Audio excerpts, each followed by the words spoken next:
বাদাম আছে কালো চেরা চুলে চুরি মালা দিয়ে মোবাইলে বাড়ি ভাঙা দিয়ে বাদাম মোবাইলে বাড়িগুলো 5 টাকা দাম।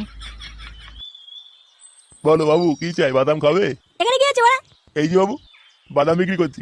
বাড়া বাদাম বিক্রি করার জায়গা মান না? হ্যাঁ বাবু, তোমার মনে হচ্ছে মনটা খারাপ তাই না? দাঁড়া বাবু, তোমার মন আমি এখনই ভালো করে দিচ্ছি। বাদাম আছে কালো চেরা চুলে। তোর বালের বাদাম তোর গায়ে ঢুকে রাখ গুদ মারি। এই বাবু তুমি এরকম করছো কেন? বাবু মানে চোখান কে ছিলে বাদাম বিক্রি করার জায়গা পারি না, বেরা গুদ মারি। কি তুমি এরকম কথা বলছো কেন বাবু? দুটো বাদাম দিচ্ছি, খেয়ে দেখো। ওকে যদি তোর বাদামের কপাল মারি, বালের বাদাম। হ্যাঁ আরে আরে আরে, আমার সব বাদাম পড়ে গেল রে। আমার নাম মিথ্যাবাদী, কিন্তু আমি একটাও মিথ্যে কথা বলি না। হাসি ঠাট্টা তো চলবে, কিন্তু একটা কাজের কথায় আসা যাক।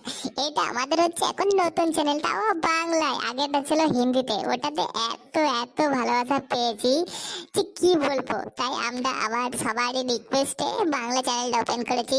আগের মতোই সবাই এটাতেও সাবস্ক্রাইব করো, এবং এরকম হাসি ঠাট্টার ভিডিও পেতে গেলে